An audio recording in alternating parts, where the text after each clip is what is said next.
देखो तो ये क्या है, प्रोटॉन्स और न्यूट्रॉन्स, और इसके अराउंड कंसेंट्रिक शेल्स में क्या रिवॉल्व करते हैं, इलेक्ट्रॉन्स। क्लियर है। अब एटॉमिक नंबर क्या है, एटॉमिक नंबर को हम रिप्रेजेंट करते हैं Z से। एटॉमिक नंबर को हम रिप्रेजेंट करते हैं किससे, सिंबल Z से। और एटॉमिक नंबर का मतलब होता है number of protons, number of protons. किसी भी एटम के, किसी भी एलिमेंट के एटम के न्यूक्लियस में जितने प्रोटॉन्स हैं, that number is called atomic number. Clear है, कोई बात नहीं है। नंबर ऑफ प्रोटॉन्स तुम्हें पता है ना, या तो तुम्हें एटॉमिक स्ट्रक्चर क्लियर नहीं हुआ। एटॉमिक स्ट्रक्चर क्लियर है, ये गुच्छा है एक, it is a group of protons and neutrons. तो कुछ नंबर ऑफ प्रोटॉन्स होंगे, 4 प्रोटॉन 5 प्रोटॉन कुछ तो होंगे, that is called atomic number. अगर मैं बोलता हूं हाइड्रोजन का एटॉमिक नंबर है 1, तो क्या पता चला हमें, उसके प्रोटॉन और न्यूट्रॉन्स को बोलेंगे। मैंने न्यूट्रॉन्स का नाम ही लिया। देखो मैं कुछ और बताता हूं, तुम कुछ और। एक प्रोटॉन है। अगर मैं कह रहा हूं कि पानी दो तुमको, पूछ क्या रहे हो सर, मुझे देखो मम्मी को बोलो कि मम्मी यहाँ पे खाना बना दो।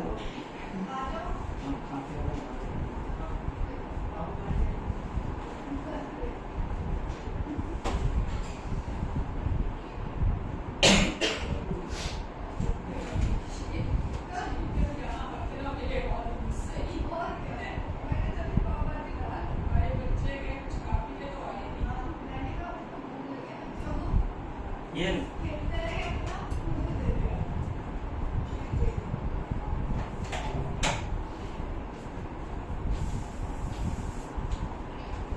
number of protons in the nucleus of an atom, that is called atomic number। और मैंने भी तुम्हें बता रहा था कि एटॉमिक नंबर जो है वो एक यूनिक पैरामीटर है किसी भी एलिमेंट का, यानी कि कोई भी दो एलिमेंट्स के अंदर नंबर ऑफ प्रोटॉन सेम नहीं होते। समझ में आया? और पर गिरी चुनी 2-4 बातें अगर तुम एटॉमिक स्ट्रक्चर के बारे में याद रख लो तो तुम्हें कभी दिक्कत नहीं आएगी केमिस्ट्री में। दूसरी बात यह है कि जितने प्रोटॉन्स होते हैं एक एटम में, हमेशा उतने ही इलेक्ट्रॉन्स होते हैं, ये याद रख सकते हैं। पहला बोला कि एटॉमिक नंबर मतलब number of protons which is a unique parameter of an atom. कोई भी दो एलिमेंट्स के एटम का एटॉमिक नंबर सेम नहीं हो सकता। क्लियर हो गई ये बात बिल्कुल। अब मैं तुम्हें बता रहा हूं कि न्यूक्लियस में जितने प्रोटॉन्स होते हैं, न्यूक्लियस के बाहर उतने ही इलेक्ट्रॉन्स होते हैं, ये भी याद रखो।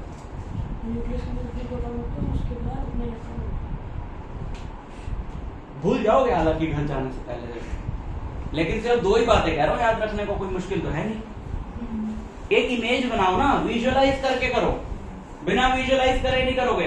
एक इमेज बना लो एटम के दिमाग के अंदर कि जैसे जैसे प्लैनेट्स घूमते हैं सन के अराउंड, यहां सन है, फिर मरकरी, वीनस, अर्थ, मार्स, ऐसे ही सेंटर में न्यूक्लियस है, उसके अराउंड कंसेंट्रिक शेल्स में इलेक्ट्रॉन्स घूमते हैं।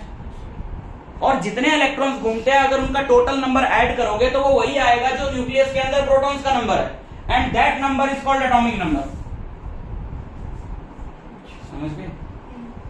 तो अब जब हम कह रहे हैं कि 20 तक याद करो, तो मतलब 1 से लेकर 20 तक, जैसे हाइड्रोजन का है 1, तो मतलब 1 प्रोटॉन। फिर हीलियम का है 2, यानी हीलियम के एटम में, न्यूक्लियस में 2 प्रोटॉन। लिथियम का है 3, तो लिथियम के न्यूक्लियस में 3 प्रोटॉन्स। Beryllium 4 protons. ठीक है, समझ गए? ऐसे अभी 20 तक हमने लर्न कर लिए। इससे हमें पता चलती है इलेक्ट्रॉनिक कॉन्फ़िगरेशन। लिखता हूं, देखो सारी।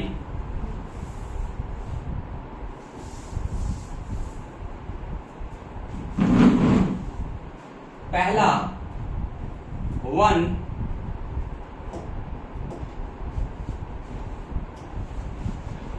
हाइड्रोजन, एटॉमिक नंबर 1,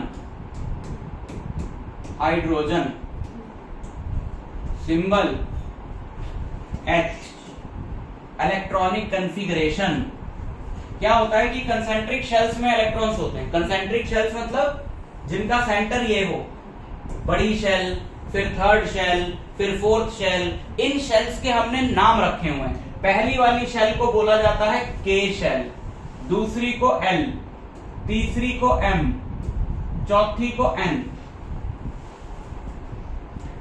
अब हाइड्रोजन का एटॉमिक नंबर है 1, तो इसके न्यूक्लियस में कितने प्रोटॉन्स हुए? 1। तो न्यूक्लियस के बाहर कितने इलेक्ट्रॉन्स हुए? 1। और वो एक ही इलेक्ट्रॉन हुआ, मतलब तो वो कौन सी शेल में होगा? फर्स्ट शेल में होगा। ठीक है।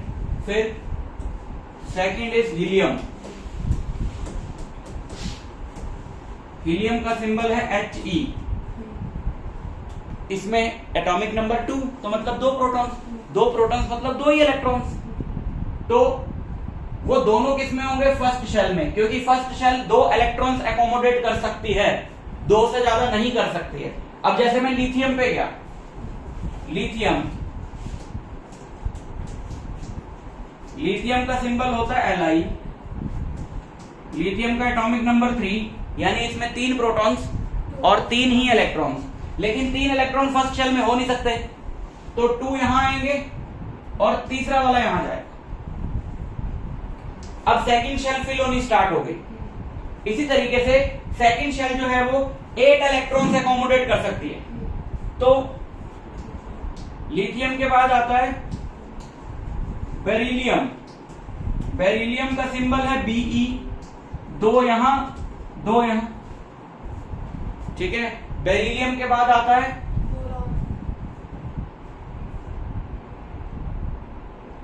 Boron.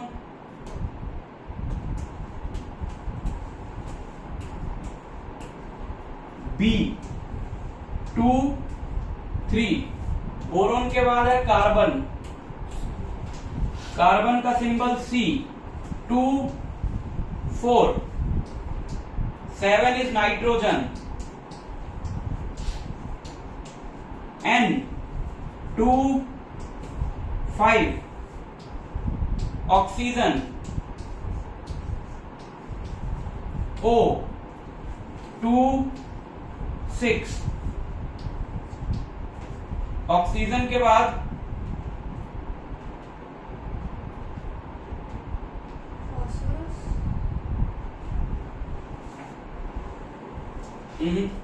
Fluorine.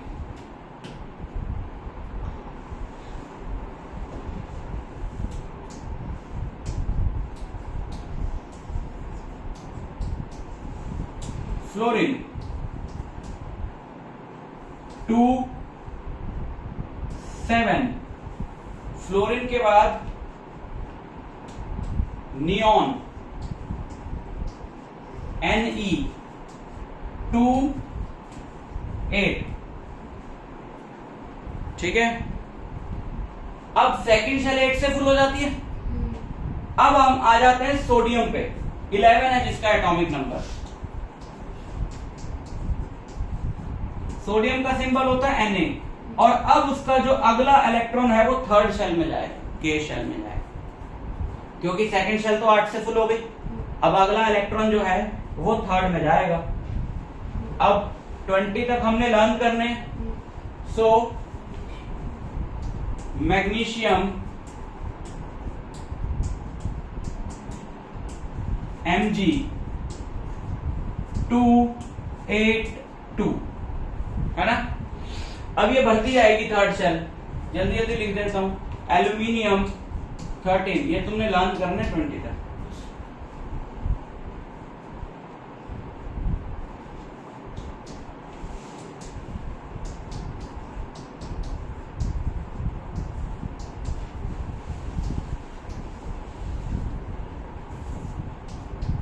Silicon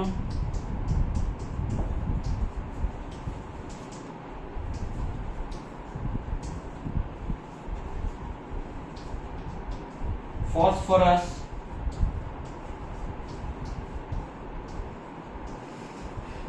P285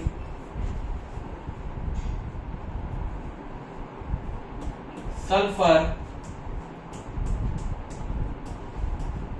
S286, chlorine Cl287,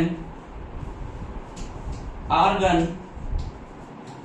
Ag288। अब थर्ड सेल भी 8 से फुल हो गई। अब बाकी के जो बचे हैं पोटेशियम और कैल्शियम,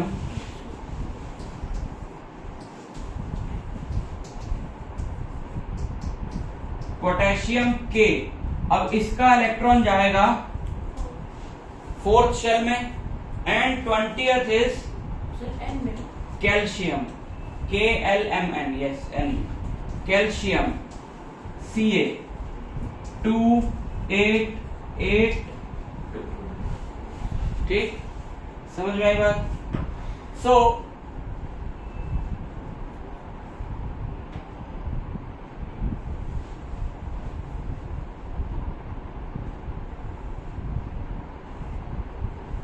अब देखो, कोई भी दो एलिमेंट्स रिएक्ट क्यों करते हैं? कोई भी दो एलिमेंट्स रिएक्ट इसलिए करते हैं, जैसे NaCl कंपाउंड बनता है। NaCl जो कंपाउंड है, NaCl, that compound is between nitrogen and chlorine, sorry, sodium and sodium chloride, NaCl। तो कोई भी दो एलिमेंट्स रिएक्ट इसलिए करते हैं क्योंकि उनकी शेल कंप्लीट नहीं होती। इसलिए वो एक दूसरे को हेल्प करने के लिए कौन से इसमें, हाँ बैलेंसी होती है ना। बताता हूं, कौन से एलिमेंट्स है यहां पर ऐसे जिनकी शेल्स कंप्लीट है? ये फर्स्ट शेल कितने से कंप्लीट होती है? 2 से, इसके 2 पूरे। और कौन सा कंप्लीट है? नियॉन। और कौन सा कंप्लीट है कोई और? आर्गन कंप्लीट है। ठीक है, ये जो 3 एलिमेंट्स है ना यहां पर, इन्हें रिएक्ट करने की जरूरत नहीं है क्योंकि ये पहले ही कंप्लीट है, तो तुम्हें इनके कोई कंपाउंड मिलेंगे भी नहीं। लेकिन जिनकी शेल्स कंप्लीट नहीं है, जैसे सोडियम में लूं, अब सोडियम जो है वो 11 है, तो इसका इलेक्ट्रॉनिक कंफिगरेशन है 281। क्लोरीन अगर मैं लूं तो 17 है, इसकी इलेक्ट्रॉनिक कंफिगरेशन है 287।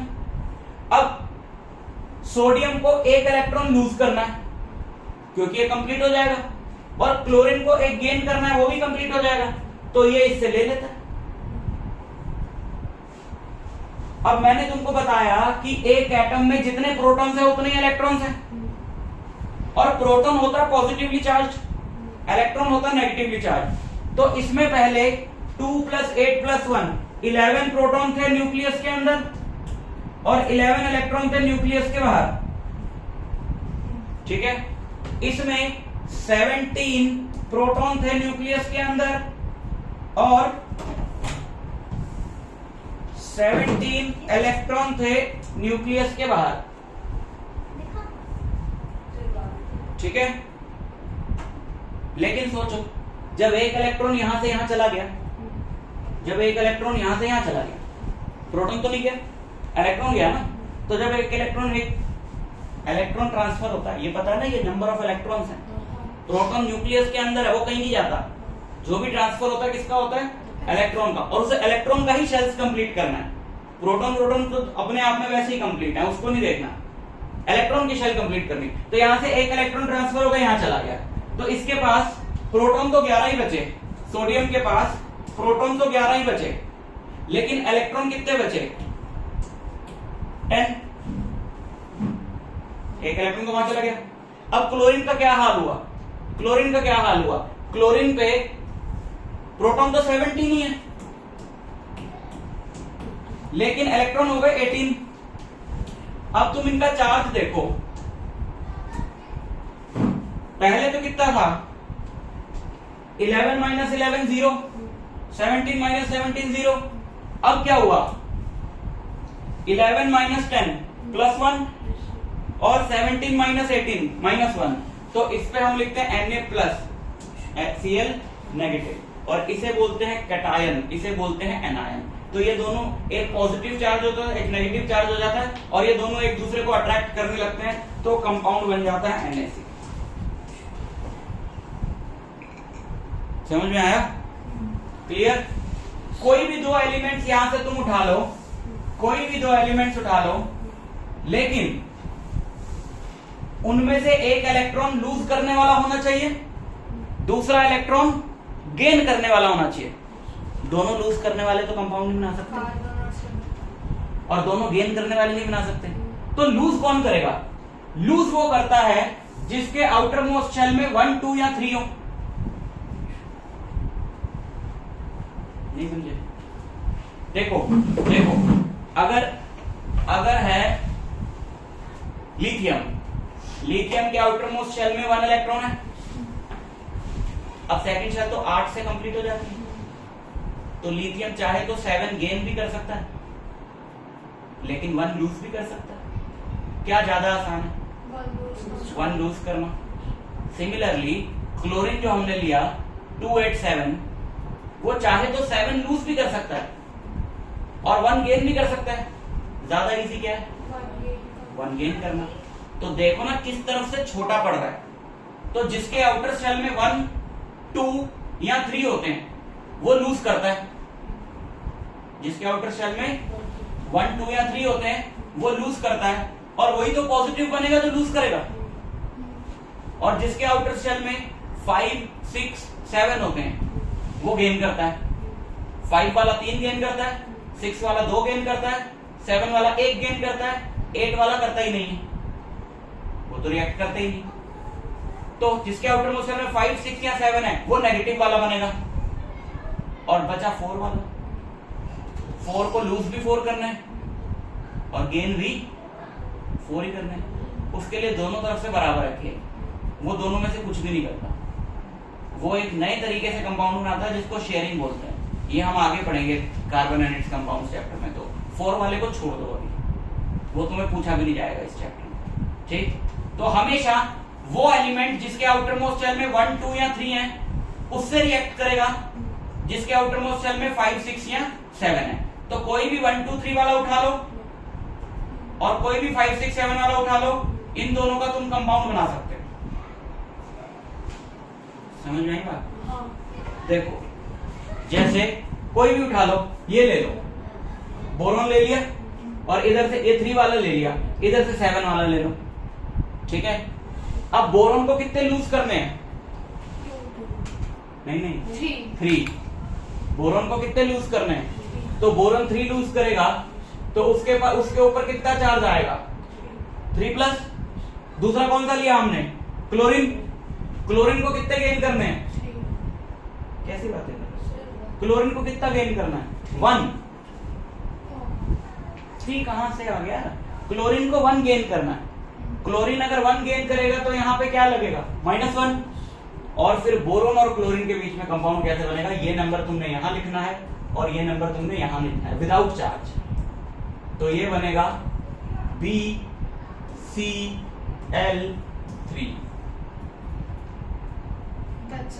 बोरोन तो फिर भी कंप्लीट नहीं हुआ उसका, तो फिर 2 ही रह जाएगा ना अगर L शेल को 1 चाहिए होता। बोरोन फिर से सुन, बैठ के बताना पड़ेगा, वो भी बैठ के बताएंगे। 1, 2 या 3 हो तो उसे लूज करने हैं। मैं ये थोड़ी कह रहा हूं कि सेकंड शेल 8 से कंप्लीट कर लो। अब बोरोन के पास 3 है, वो सेकंड शेल थोड़ी कंप्लीट करनी है, उसे कोई सी भी शेल कंप्लीट करनी है। बोरोन की सेकंड शेल में 3 है। अब तो दो ऑप्शन है, या तो वो ये तीनों के तीनों लूज कर दे तो उसके पास एक शेल बचेगी जो कंप्लीट होगी, वो भी ठीक है, या वो इसी शेल में 5 गेन कर ले तो यही शेल कंप्लीट हो जाएगी सेकंड वाली, वो भी ठीक है। पर ज्यादा इजी कौन सा है? यही तो समझा रहा हूं कि अगर 1, 2, 3 है तो लूज करेगा, 5, 6, 7 है तो गेन करेगा। नहीं समझ? नहीं हाँ, क्या कंफ्यूजन?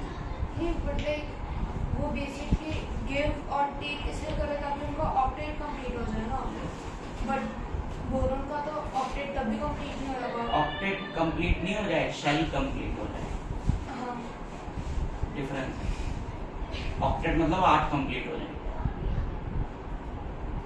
तो अगर उसका जैसे एल कंप्लीट है तो फिर एल नहीं, अगर उसका के कंप्लीट है हाँ तो लाइक एल उसे कंप्लीट करना है, नहीं, उसे कोई भी कंप्लीट करना है। तो उसका है इसके पास ही मेरा। ये देखो ना, ये बोरोन जो है ये कंप्लीट है, ये इनकम्प्लीट है। हाँ या तो इसे कंप्लीट कर लो या इसे पूरा ही छोड़ दो। एटम ये चाहता है कि उसके पास चाहे एक ही शेल हो लेकिन वो कंप्लीट हो, हाँ चाहे दो तो दोनों कंप्लीट हो। अब बोरोन के फर्स्ट शेल में 2 है, सेकंड में 3 है। सेकंड शेल कितने से कंप्लीट होती है? 8 से। तो इसको सेकंड शेल में कितने चाहिए, कितने और चाहिए? 5 है ना। हाँ ऑप्शन एक ये है इसके पास, लेकिन इसके पास एक और ऑप्शन भी है, ये तीनों ही छोड़ दे तो एक शेल बचेगी कंप्लीट। हाँ यही तो कह रहा हूं, सर वो इजी है। वो इजी है ऑप्शन। हाँ अच्छा ये डिफिकल्ट है ज्यादा समझने की बात। नहीं, हाँ फिर बट लाइक सल्फर ज्यादा इजी नहीं होगा फिर। हाँ? सल्फर के साथ करना, क्योंकि फिर उसका अपडेट कंप्लीट हो जाएगा ना सल्फर का।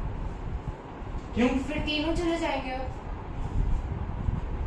सल्फर को तो 2 चाहिए, तो क्लोरीन को भी बस एक ही चाहिए, तो उससे तो उसका इसने 3 क्लोरीन ढूंढे ना। फॉर्मूला तो देखो,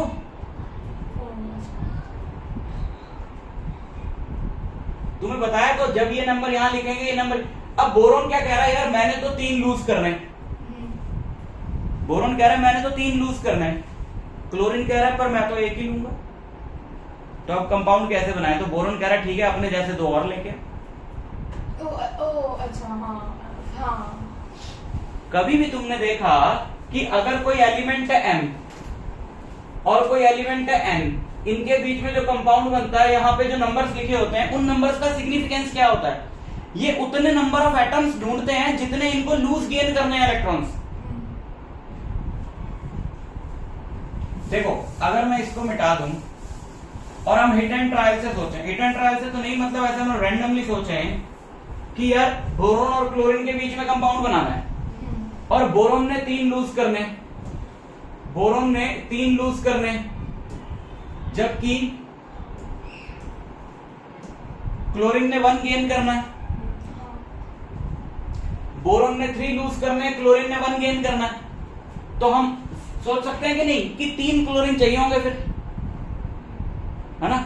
एक बोरोन को कितने क्लोरीन चाहिए होंगे? 3। तो कंपाउंड का फॉर्मूला क्या बनेगा? BCl3।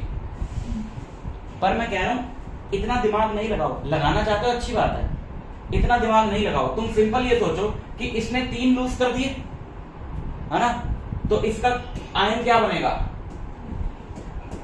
ये इसने कितने गेन कर लिए? 1। तो इसका क्या बनेगा? ये नंबर यहां लिख दो, ये नंबर यहां लिख दो, ऑटोमेटिकली ये फॉर्मूला आ जाएगा BCl। अगर तुम ये क्रिस क्रॉस से नहीं करना चाहते हो, तुम बैठ के सोचना चाहते हो कि ये इतने लूज करेगा, ये इतने गेन करेगा, तो इसको इतना ये चाहिए होगा, इसको इतना, तो वैसे सोच लो, कोई दिक्कत नहीं है। लेकिन अगर वैसे दिमाग नहीं लगाना चाहते हो, पॉइंट समझ में आ रहा है? अगर वैसे दिमाग नहीं लगाना है तो सिंपली देखो, अच्छा इसने इतने लूज करे, वो इतने गेन करेगा, इसका नंबर यहां लिख दो, इसका नंबर यहां लिख दो, खत्म। समझ में नहीं बात? देखो जैसे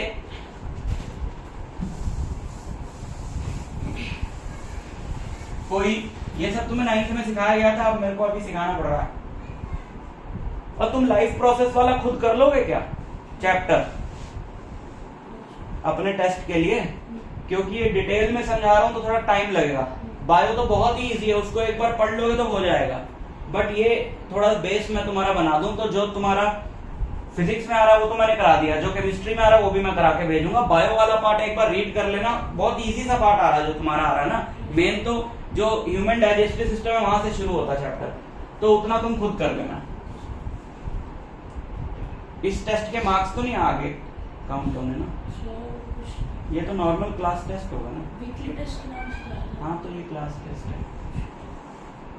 सर उसमें से आज जो थे ना क्वेश्चन पेपर में मेरा था कि 30 मार्क्स 30 मार्क्स तो टेस्ट के मार्क्स तो होंगे ही ना, कुछ टेस्ट के तो मार्क्स होंगे ही, कितने मार्क्स का है देखो। जैसे मैंने ले लिया सपोज ऑक्सीजन, और यहां से मैंने ले लिया सोडियम। अब ऑक्सीजन है 2 6, सोडियम है 2 8 1। यहां तो तुम पूरा दिमाग लगाओ कि यार इसने एक रिलीज करना है जबकि इसको 2 चाहिए, तो अगर इन दोनों को कंपाउंड बनाना है तो ऑक्सीजन को 2 सोडियम चाहिए होंगे। अगर इसको कंपाउंड बनाना है तो ऑक्सीजन को कितने सोडियम चाहिए होंगे? 2। तो कंपाउंड बनेगा Na2O। ठीक है, पर इतना दिमाग नहीं लगाना है, तो सिंपल सोचो ऑक्सीजन को कितने गेन करने हैं? 2। तो यहाँ पे क्या लिख दो? 2 नेगेटिव। सोडियम को कितने लूज करने हैं? 1। तो यहाँ लिख दो Na पॉजिटिव, ये नंबर यहाँ लगा दो विदाउट साइन, ये नंबर यहाँ लगा दो। तो Na के साथ क्या आ जाएगा? 2, और ऑक्सीजन के साथ क्या आ जाएगा? 1 Na2O। ठीक है, और पॉजिटिव पार्ट हमेशा पहले लिखते हैं, नाम में भी पहले बोलते हैं और लिखने में भी पहले लिखते हैं। पॉजिटिव पार्ट हमेशा पहले लिखते हैं। पॉजिटिव पार्ट कौन सा है? जो इलेक्ट्रॉन लूज करता है वो पॉजिटिव होता है ना, तो सोडियम है पॉजिटिव, तो सोडियम का नाम पहले आएगा। बोलते वक्त भी हम इसको बोलेंगे सोडियम ऑक्साइड, ना कि ऑक्सीजन सोडिमाइड। हम इसको बोलेंगे सोडियम ऑक्साइड, और लिखेंगे भी Na2O, ना कि ONA2। क्लियर? बट ये जस्ट हिंट दे रहा हूं कि ऐसे बनते हैं, ये पढ़ा था 9वीं में। अब इसको अच्छे से पढ़ लो जाके 9th वाला, ये तो खत्म ही नहीं होगा अगर मैं इतना सारा बताने बैठ जाऊंगा। अरे वीडियो देख लो, 1 शॉट वीडियोस होते हैं यूट्यूब पे बढ़िया बढ़िया। किसी ने तो पढ़ा होगा एटम्स एंड मॉलिक्यूल्स, तो उसमें वाला पार्ट देख लो। असल में ना जो चीज नहीं आती ना, मैं देखता हूँ बच्चे 11th 12th तक राग गाते रहते हैं, सर ये मुझे नहीं आता, सर मेरे को ये नहीं, मैं 9th में सर ये नहीं पढ़ा। भाई 4 साल हो गए, अभी तक तेरे को नहीं पता कि तेरे को नहीं आता तो सीख लेता। तुम अपने साथ वो मत होने देना। अगर तुम किसी भी चीज का राग गा रहे हो ना कि ये मेरे को नहीं आता, तो तुम अपने आप से पूछो कि क्यों नहीं आता। मैं सिर्फ राग ही गाता रहूंगा कि कुछ एफर्ट भी करूंगा उसको सीखने का? तुम किसी का वेट करते हो जो सिखा दे, भाई उसको तुमसे क्या लेना देना? तुम्हें सीखना तो तुम अपना एफर्ट डालो। और आज की डेट में सीखने की कमी थोड़ी है, सोर्सेज की भरे पड़े हैं हर तरफ। समझ में आ रही बात? तो इनको बोलते हैं आयंस। अब ये इलेक्ट्रॉनिक कॉन्फ़िगरेशन याद हो तो आयंस याद हो जाएंगे। आयंस याद हो जाएंगे तो कंपाउंड के फॉर्मूले अपने आप बना लोगे रफ में 2 सेकंड में। इसलिए मैं कह रहा था सारा राज एटॉमिक स्ट्रक्चर में छुपा है। एटॉमिक स्ट्रक्चर पता होगा तो इलेक्ट्रॉनिक कॉन्फ़िगरेशन पता होगी, इलेक्ट्रॉनिक कॉन्फ़िगरेशन पता होगी तो पता लग जाएगा कौन कितने लूज करेगा, कौन कितने गेन करेगा, कौन पॉजिटिव आयन बनेगा, कौन नेगेटिव आयन बनेगा, और उससे कंपाउंड का फॉर्मूला पता। अब रह गए नाम। हमें कैसे पता चले कि ये सोडियम ऑक्साइड ही है?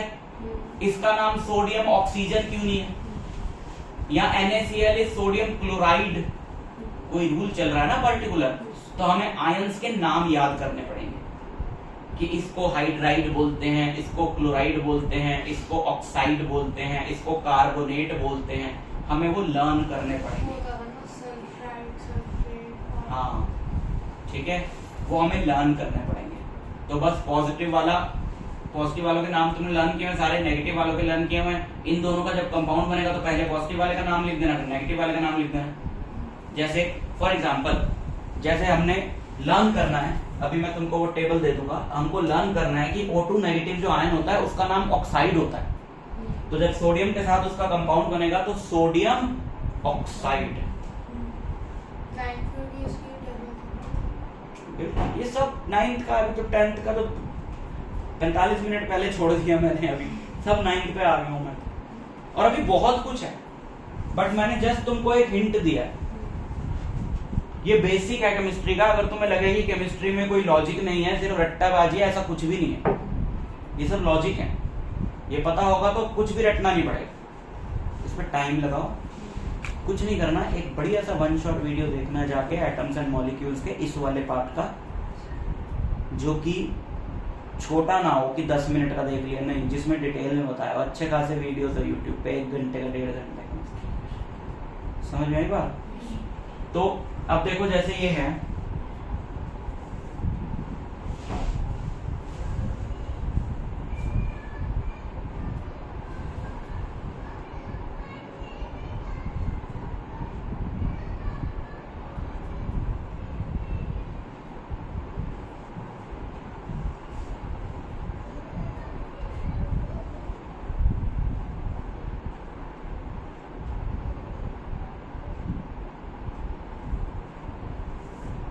ये देखो पॉजिटिव रेडिकल्स,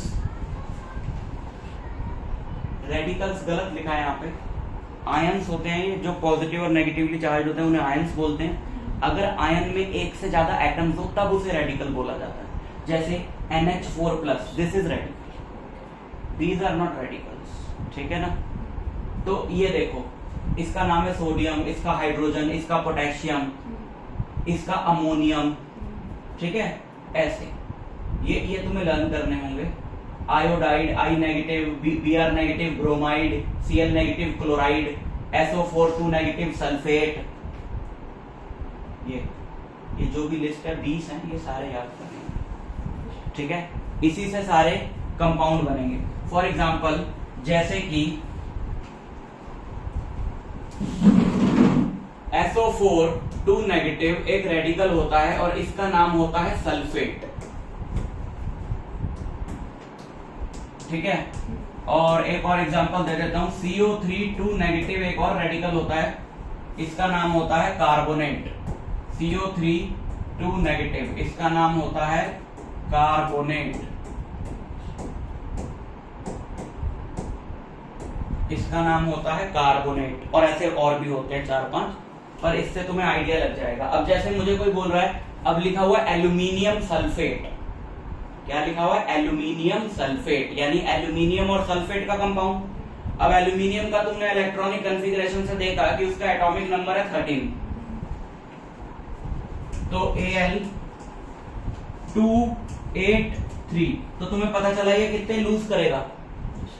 3 लूज करेगा, और 3 लूज करेगा तो एक पॉजिटिवली चार्ज आयन बनेगा Al3+, और बोल रहा है एल्यूमिनियम सल्फेट, और ये रहा सल्फेट, तो एल्यूमिनियम यानी Al3+ और सल्फेट SO4 2 नेगेटिव के बीच में कंपाउंड बनेगा। तो ये नंबर यहां और ये नंबर यहां, तो इसका फॉर्मूला क्या होगा? Al2SO4 पूरे SO4 के साथ 3। हाँ, अब मैं ब्रैकेट के बिना लिखूंगा तो 43 हो जाएगा, तो ऐसे। So this is aluminium sulphate. समझ में आई बात? जैसे अभी अमोनियम दिखाया मैंने तुम्हें, है ना। अमोनियम का था NH4+, अमोनियम NH4+, अमोनियम इसका नाम है, तो ये लर्न करना पड़ेगा, अमोनियम। अब बोल रहा है अमोनियम कार्बोनेट, अब हमने वो लर्न करा हुआ कि उसको कार्बोनेट बोलते हैं। अमोनियम कार्बोनेट यानी इसका और इसका कंपाउंड, ये नंबर यहां, वो नंबर यहां। So ammonium carbonate is NH4 whole twice CO, नहीं NH3 होना चाहिए। NH4 है ना, अमोनियम क्रिस क्रॉस कर रहे हो तो 2 यहां लगा दिया, अच्छा, तो NH4 होल ट्वाइस CO3, क्योंकि इसका 1 आएगा यहां, ठीक। ऐसे बनाते हैं। इनके अलावा जो फर्स्ट 20 में कवर नहीं हो रहे और जो यूज होंगे वो है बेरियम, जो Ba2+ होता है, जिंक Zn2+ होता है, कॉपर Cu2+ होता है, आयरन Fe2+ Fe3+ होता है, सिल्वर Ag+ होता है, ठीक है। ये 5-6 हैं। तो ये सारी लिस्ट कहाँ है?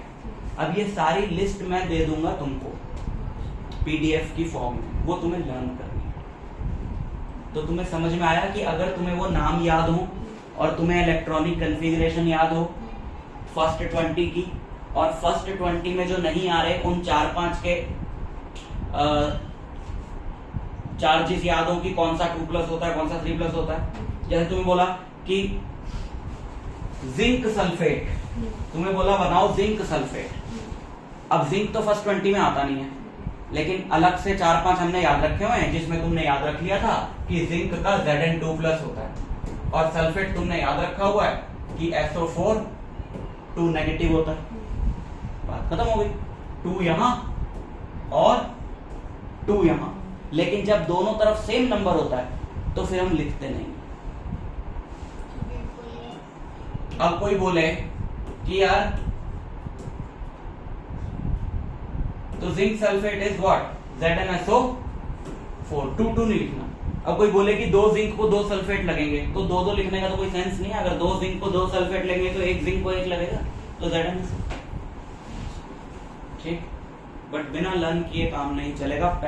अगर मैं तुमको वो भेजता भी हूँ पीडीएफ जो मैंने 10th के बच्चों के लिए बना रखा है, तब भी 1 शॉट वीडियो देखने के बाद उसे यूज करना। ठीक, और तब भी तुम्हें लगे कि कोई दिक्कत है तो मैं खुद पढ़ा दूंगा तुमको वो पूरा पार्ट डिटेल में। 70-80% तो पढ़ा ही दिया है मैंने। ठीक, समझ में आ गई बात? लेकिन ये जरूरी है। ये सिर्फ ये वाली एक्सरसाइज में एक क्वेश्चन आ गया ऐसा मत सोचना, हर एक्सरसाइज में है, बैक एक्सरसाइज में, एग्जाम में अलग आ जाते हैं। तो वो सब कंपाउंड के नाम फॉर्मूले याद होने चाहिए। ठीक,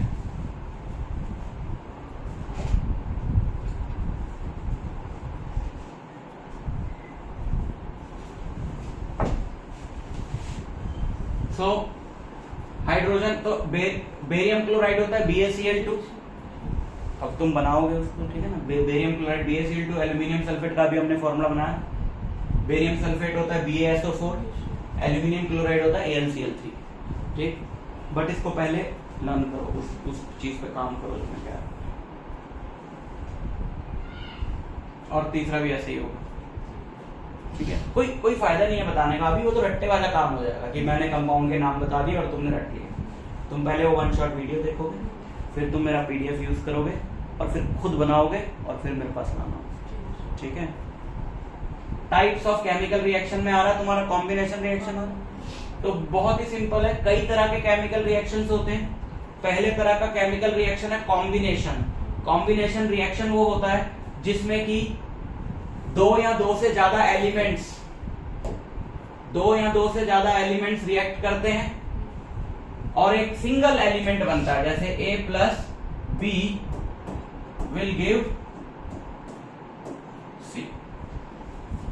A+B, A और B रिएक्ट करे और उससे हमें मिला C, that is called combination reaction. ठीक है, कॉम्बिनेशन रिएक्शन का एग्जांपल है। अच्छा, एक और चीज जो हमने डिस्कस नहीं करी, केमिकल रिएक्शन को और ज्यादा इंफॉर्मेटिव बनाने के लिए जो यूज होती है, वो ये कि हम एलिमेंट्स कंपाउंड्स के सिंबल्स के नीचे ब्रैकेट में उनका नाम भी लिख देते हैं। हमने क्या क्या डिस्कस किया कि इक्वेशन को बैलेंस कर लो, फिजिकल स्टेट्स लिख दो, एरो के ऊपर नीचे कंडीशंस लिख दो, और एक चौथी चीज और सुन लो कि कंपाउंड्स के नीचे ब्रैकेट में उनके नाम भी लिखे जा सकते हैं, और ज्यादा इंफॉर्मेटिव हो गई। और एरो के ऊपर एक डेल्टा होता है, बस हीट का सिंबल। अभी हम लोग इसमें बात करेंगे नहीं, वो डिकम्पोजिशन रिएक्शन तक आएगा जाके। चलो मैं बता दूंगा तुमको। एक तो तुम लिख सकते हो S मतलब सॉलिड, L मतलब लिक्विड, G मतलब गैस, लेकिन तुम देख रहे हो यहाँ लिखा हुआ है AQ। AQ क्या होता है? Aqueous, solution in water. मतलब जो ये बन रहा है, ये लिक्विड है लेकिन प्योर फॉर्म में नहीं है, पानी में सॉल्यूशन है, एक्वस। ठीक है, समझ में आई बात? इनका अपना सिग्निफिकेंस है केमिस्ट्री में, अभी आगे वो चीज आएगी। सो Such a reaction in which a single product is formed when two or more reactants react is known as a combination reaction. Combination reaction का पहला एग्जांपल जब कैल्शियम ऑक्साइड वाटर के साथ रिएक्ट करता है, कैल्शियम ऑक्साइड को क्विकलाइन बोलते हैं, हिंदी में चूना बोलते हैं इसको, जो व्हाइट वॉश में यूज होता है। ये व्हाइट वॉश वाला जब आता है ना घर पे, तो वो एक ये व्हाइट कलर का एक पाउडर लाता है, उसको पानी में मिलाता है और ये बनता है व्हाइट कलर का लिक्विड जिसको दीवारों पे लगाते हैं, वो ये होता है CaOH2। इसका केमिकल नेम है कैल्शियम हाइड्रोक्साइड, लेकिन तुम वो लर्न करोगे पीडीएफ, तुम्हें अपने आप पता चल जाएगा, मेरे बताने की जरूरत नहीं है। और इसका कॉमन नेम है स्लेक्ड लाइम। ठीक, एग्जाम्पल पूछता है ना, तो एग्जाम्पल्स लर्न करो। एक और एग्जाम्पल है burning of coal. Coal is pure carbon, nothing else. कोयला जो होता है कार्बन होता है बस, तो कार्बन को जब बर्न करते हैं, मतलब परसों मैंने बताया था ऑक्सीजन के साथ रिएक्शन, बर्निंग मतलब रिएक्शन विद ऑक्सीजन, कि नहीं बताया था? Carbon plus oxygen gives carbon dioxide, that is a combination reaction. Carbon को जब ऑक्सीजन के साथ बर्न करते हो कार्बन डाइऑक्साइड बनता है, साथ में बहुत ज्यादा हीट प्रोड्यूस होती है, इसलिए जो कोल है वो बहुत अच्छा फ्यूल है।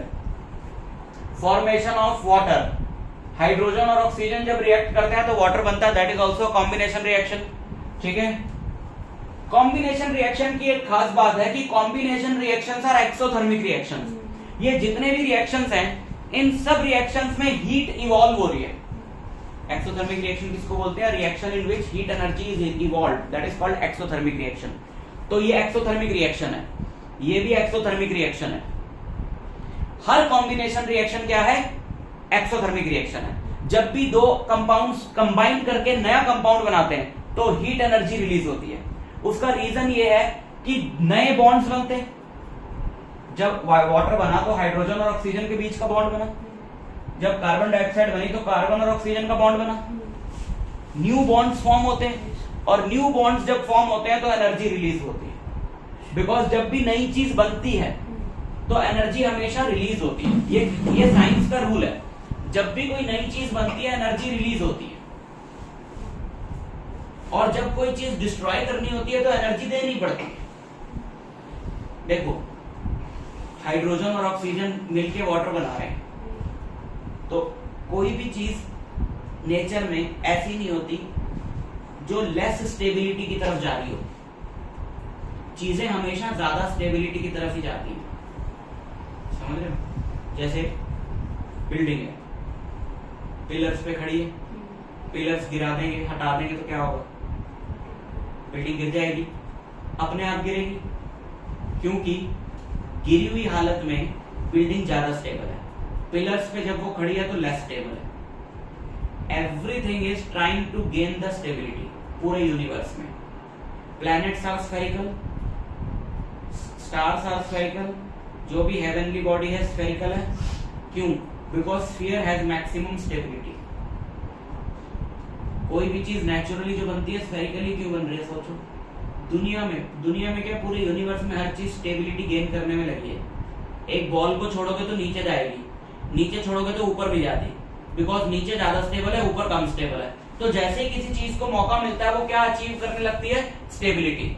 और जब वो स्टेबिलिटी अचीव करने लगती है तो वो एनर्जी लूज करने लगती है, क्योंकि ज्यादा स्टेबिलिटी का मतलब लेस एनर्जी होता है।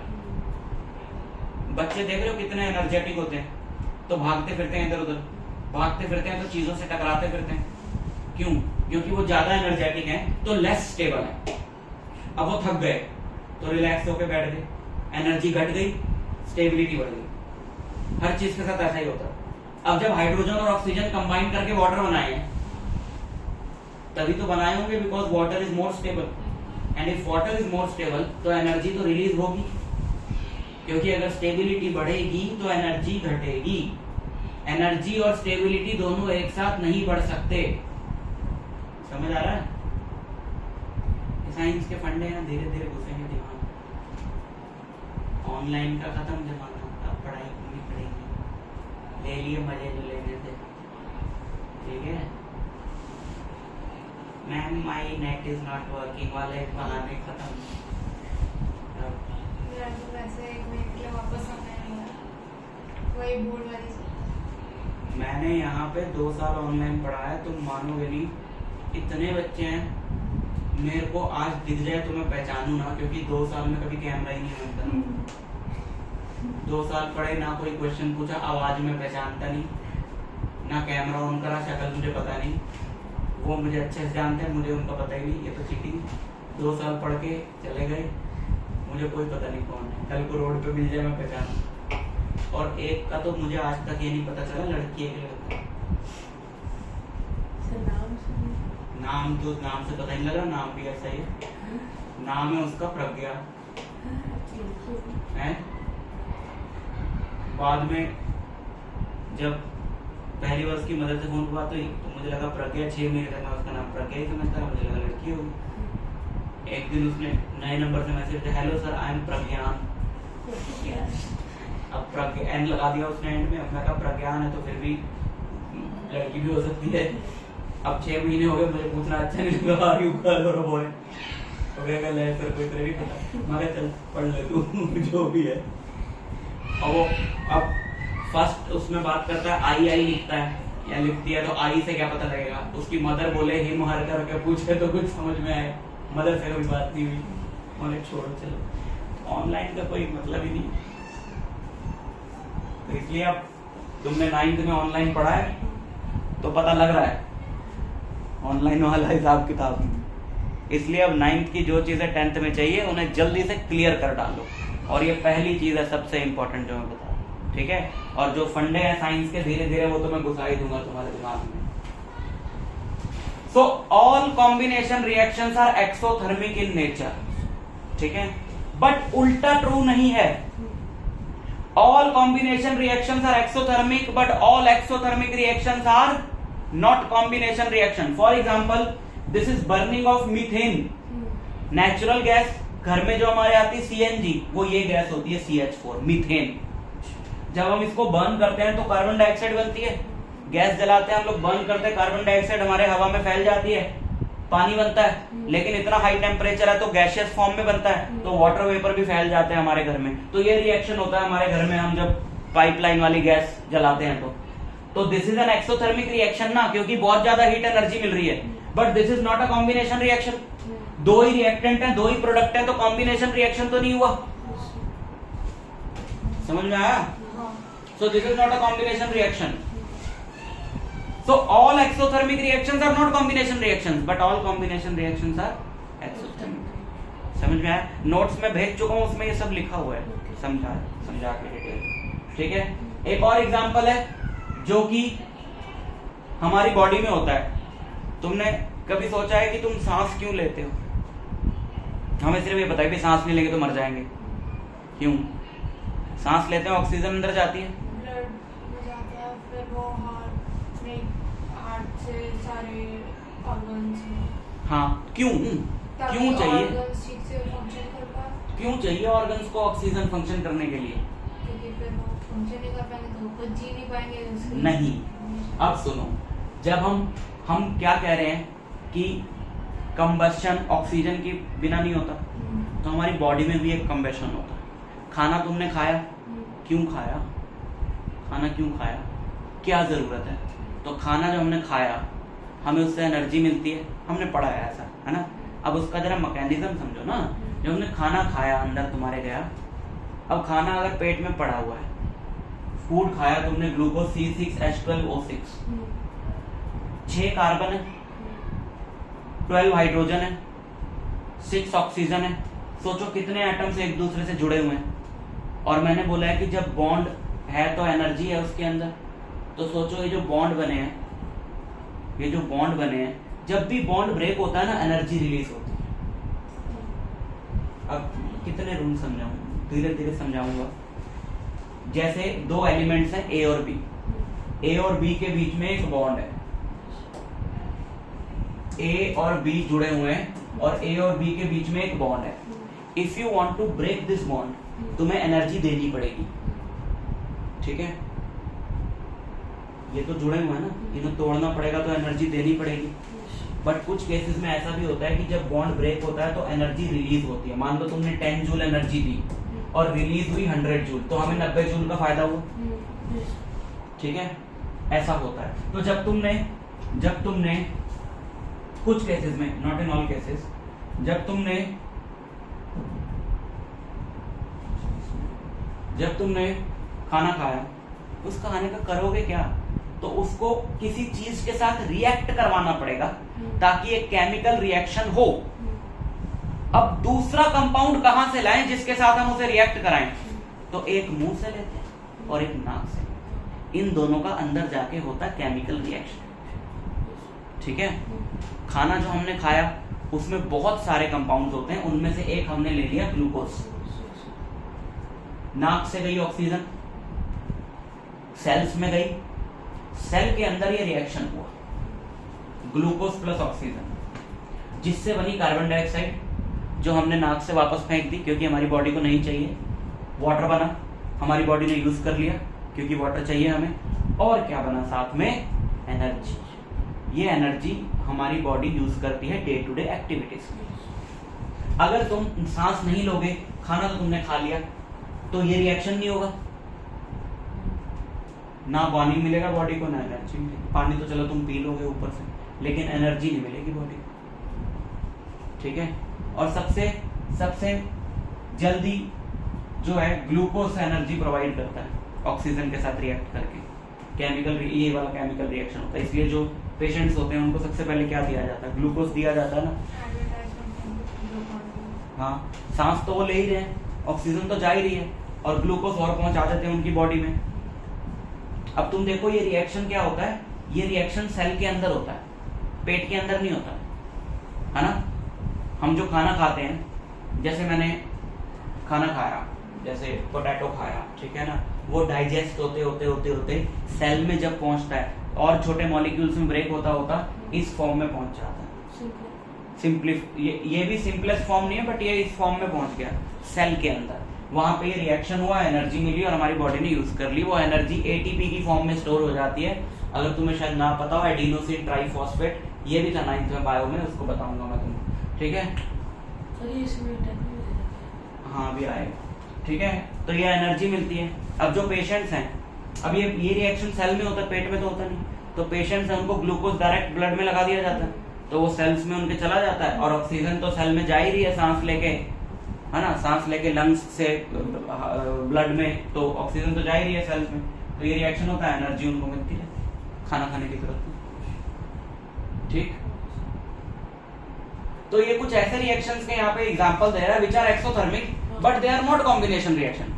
ये क्वेश्चन पूछा जा सकता है कि give examples of some reactions which are exothermic but not combination. तो burning of methane, combustion of glucose, है ना, oxidation of glucose, not combustion. जल थोड़ी रहा है, आग थोड़ी लग रही है, और अगर आग नहीं लग रही, ऑक्सीजन के साथ रिएक्ट हो रहा है, सो that is called oxidation. Oxygen के साथ रिएक्ट होना इज कॉल्ड ऑक्सीडेशन। लेकिन फ्यूल्स की ऑक्सीडेशन इतनी ज्यादा विग्रस होती है कि आग ही लग जाती है, ये उतनी विग्रस ऑक्सीडेशन नहीं है, so we will call it oxidation, ना कि कंबशन। ठीक है, और decomposition of vegetable matter into compost. कोई भी सब्जी है, पत्ते हैं, वेजिटेबल मैटर कुछ भी, पत्ते हैं, जड़ें हैं, उससे कंपोस्ट बनता है धीरे धीरे विद टाइम उनकी डिकम्पोजिशन से। That is also an exothermic reaction, क्योंकि उसमें भी एनर्जी रिलीज होती है। ठीक है, 1 मार्क के लिए तुमको लर्न करने होंगे, और ये तो तुम्हारा नहीं आ रहा डिकम्पोजिशन रिएक्शन, तुमने बोला ना कॉम्बिनेशन रिएक्शन तक आ रहा है, पेपर वो भी पढ़ लेते हैं हमने जल्दी। So second one is decomposition reaction, उल्टा कॉम्बिनेशन रिएक्शन का। कॉम्बिनेशन रिएक्शन में दो कंपाउंड्स रिएक्ट करके थर्ड बनेगा। डिकम्पोजिशन रिएक्शन में उल्टा होगा, एक ही कंपाउंड होगा, उसको हीट देंगे, वो टूटेगा, दो कंपाउंड बनेंगे या दो से ज्यादा कंपाउंड्स बनेंगे। When 2 or more than 2 compounds are formed from a single compound, that type of chemical reaction is called decomposition. Decompose का मतलब होता है टूट। इसके भी एग्जांपल्स लर्न करने। पहला एग्जांपल और बहुत इंपॉर्टेंट एग्जांपल जिससे कई चीजें निकल के आएंगी, वो है ये एग्जांपल। जब ऐसी FeSO4 जिसका नाम फेरस सल्फेट होता है, अब क्यों होता है लर्न करोगे पता चलेगा, उसको हीट किया जाता है, तो वो Fe2O3 जिसका नाम फेरिक ऑक्साइड होता है, इसके ऊपर ना मुझे भी तुम्हें कई रूल्स बताने हैं, बट पहले तुम वो सारा समझ के आओ पार्ट, ठीक है? समझ में आ जाता है ठीक है, नहीं समझ में आता है तो फिर वो 9th का मैं चैप्टर कराऊंगा तुमको दोबारा, ठीक? वहां पे हमको पता चलेगा कि चलो मैं बता देता हूँ तुम्हारे लिए, थोड़ी काम की चीज है। जैसे सोडियम है, सोडियम जो है Na+ है, बिकॉज इसकी इलेक्ट्रॉनिक कॉन्फ़िगरेशन है 281, सो इसने 1 इलेक्ट्रॉन लूज करना है, सो इट इज Na+, है ना? और कोई पॉसिबिलिटी तो है नहीं, 7 गेन कर नहीं सकता और 1 के अलावा ज्यादा लूज कर नहीं सकता, क्योंकि है ही नहीं, ऑक्टेट कंप्लीट हो जाएगा 1 लूज करने। तो इसका ऑक्सीडेशन स्टेट है, ऑक्सीडेशन स्टेट मतलब ये जो चार्ज इस पे लगा हुआ है that is fixed and that is +1। लेकिन कुछ एलिमेंट्स ऐसे होते हैं जो मल्टीपल ऑक्सीडेशन स्टेट्स शो करते हैं। क्यों करते हैं वो 12th में पढ़ोगे, ठीक है? लेकिन एग्जांपल हम यहाँ पर पढ़ सकते हैं। Iron multiple oxidation states show करता है, Fe2+, Fe3+। Copper multiple oxidation state show करता है, Cu+ और Cu2+, ठीक? क्यों करता है? इसको एक भी लूज कर सकता है, 2 भी लूज कर सकता है, ऐसा क्यों होता है? 12th में पढ़ोगे तुम इसके बारे में। But there are certain elements which show more than 1 oxidation states. तो जब वो ऐसे में शो करते हैं, अब हम इनका नाम क्या रखें? तो जो छोटा वाला ऑक्सीडेशन स्टेट होता है,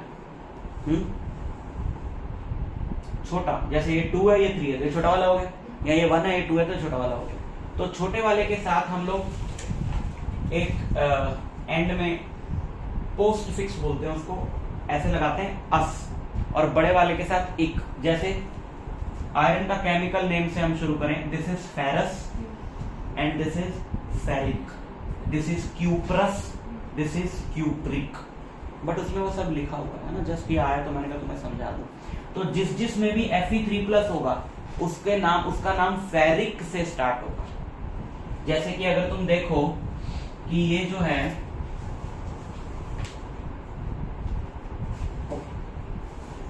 फेरिक ऑक्साइड है, क्यों? Fe2O3 है ना, ये Fe2O3 है तो ये बनी कैसे होगी? Fe2O3 है तो ये ऐसे बनी होगी,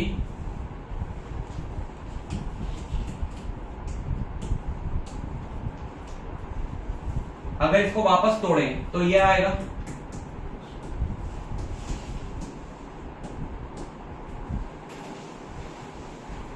क्योंकि यार अगर यहाँ 2 है, यहाँ 2 है, तो ऑब्वियसली ये ऐसे रहा होगा, तो हम ये नंबर यहाँ लगाते हैं, ये यहाँ लगाते हैं, इसको तोड़ के यही बनेगा नहीं? तो मतलब हमें क्या पता चला इसमें आयरन का कौन सा वाला आयन है? Fe3+ वाला, और Fe3+ वाले का नाम फेरिक है, इसलिए ये है फेरिक ऑक्साइड।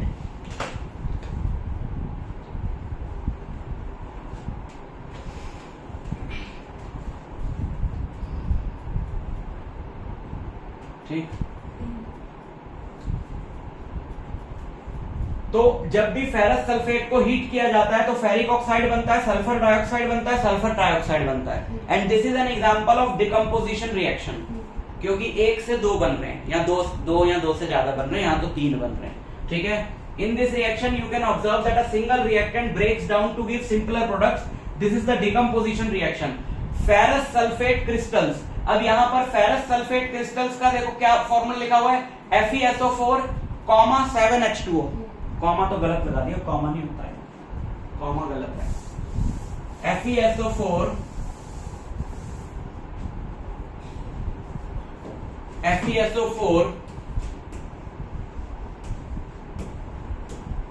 .7H2O।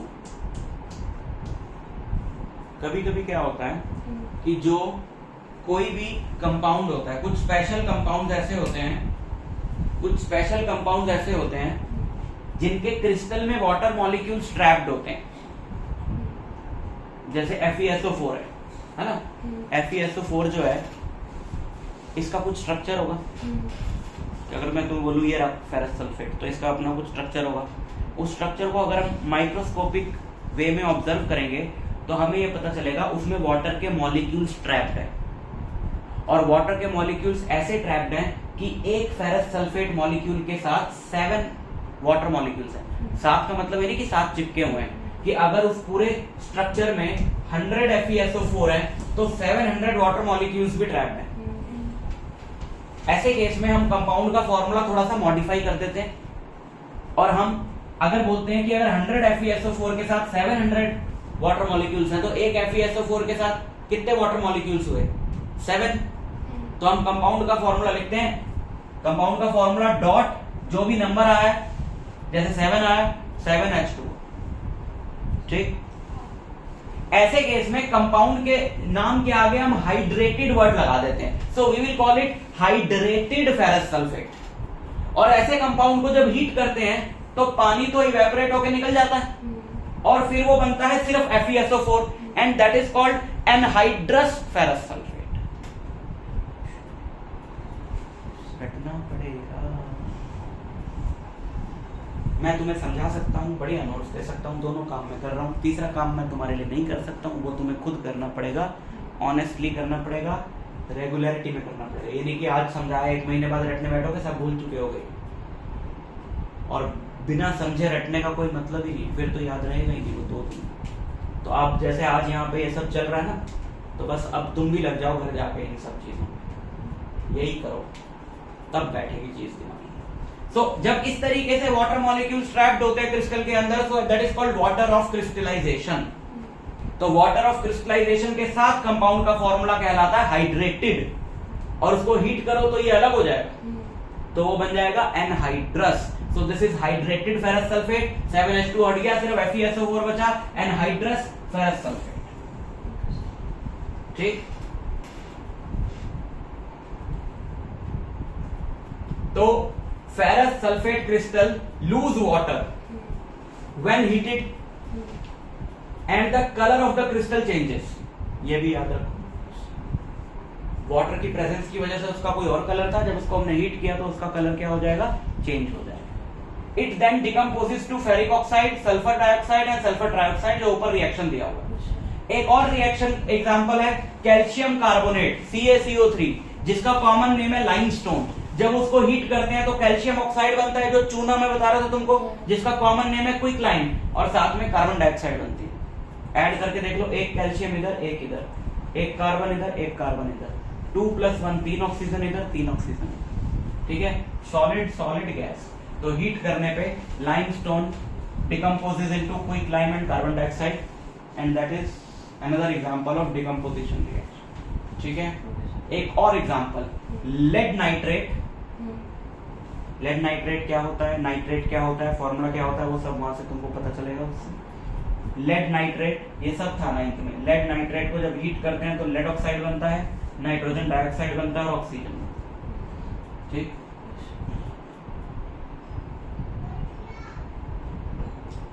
एक और एग्जांपल है सिल्वर क्लोराइड को, अगर सिल्वर क्लोराइड एक कंपाउंड होता है, सिल्वर क्लोराइड को अगर धूप में रख दो तो उसमें से क्लोरीन गैस जो है वो अपने आप निकल जाती है और सिल्वर बच जाता है पीछे। ठीक है, that is also a decomposition reaction, but that decomposition takes place in the presence of sunlight. Sunlight की प्रेजेंस में जो होती है उसे बोलते हैं फोटो डिकम्पोजिशन।